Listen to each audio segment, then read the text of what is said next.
കൊച്ചിയിലെ ഫ്ളാറ്റിൽ നിന്ന് കഞ്ചാവ് പിടികൂടിയ കേസിൽ സംവിധായകൻ സമീർ താഹിറിന് നോട്ടീസ് അയച്ച എക്സൈസ് 7 ദിവസത്തിനുള്ളിൽ ഹാജരാകണമെന്നാവശ്യപ്പെട്ടാണ് നോട്ടീസ് നൽകിയത്.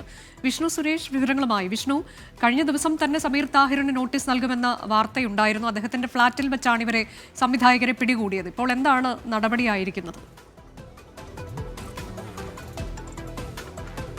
അനുജ, സംവിധായകരിൽ നിന്ന് കഞ്ചാവ് പിടികൂടിയ കേസ് അന്വേഷിക്കാൻ എക്സൈസ് പ്രത്യേക സംഘം രൂപീകരിച്ചിരുന്നു. അസിസ്റ്റന്റ് എക്സൈസ് കമ്മീഷണർ സുരേഷിന്റെ നേതൃത്വത്തിലുള്ള സംഘമാണ് കേസ് അന്വേഷിക്കുന്നത്. ഇതിന്റെ ഭാഗമായാണ് ഈ ഫ്ളാറ്റ് ഉടമ എന്ന പേര് പറഞ്ഞിട്ടുള്ള സമീർ താഹിറിന് നോട്ടീസ് നൽകിയിട്ടുള്ളത്. സമീർ താഹിറിനെ വിശദമായി ചോദ്യം ചെയ്യും.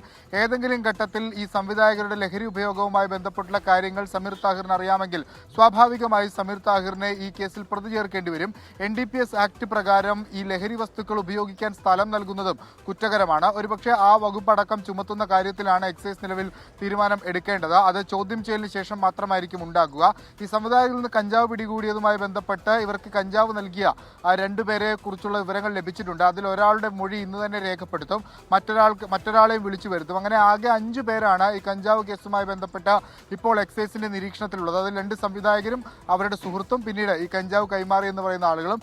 അതിശക്തമായ അന്വേഷണവുമായി എക്സൈസ് മുന്നോട്ട് പോവുകയാണ് ഈ കേസിൽ. പ്രത്യേകിച്ച് സിനിമാ മേഖലയുമായി ബന്ധപ്പെട്ട് നിൽക്കുന്ന ഒരു കേസായതിനാൽ തന്നെ തുടർ ലീഡുകളുടെ പശ്ചാത്തലത്തിൽ മറ്റു ആളുകളിലേക്ക്, സിനിമാ മേഖലയിലേക്ക് ലഹരി കൈമാറുന്ന ആളുകളിലേക്ക് എത്താനാകുമെന്ന പ്രതീക്ഷയാണ് ഇത്രയും ഒരു പ്രത്യേക അന്വേഷണ സംഘമൊക്കെ രൂപീകരിച്ച മുന്നോട്ട് പോകാനുള്ള എക്സൈസ് തീരുമാനത്തിന്റെ അടിസ്ഥാനം. അനുജ, കൊച്ചിയിൽ ഫ്ളാറ്റിൽ നിന്ന് കഞ്ചാവ് പിടികൂടിയ സംഭവത്തിലാണ് ഇപ്പോൾ സമീർ താഹിറിന് എക്സൈസ് നോട്ടീസ് അയച്ചത്. 7 ദിവസത്തിനുള്ളിൽ ഹാജരാകണമെന്നതാണ് നിർദ്ദേശം.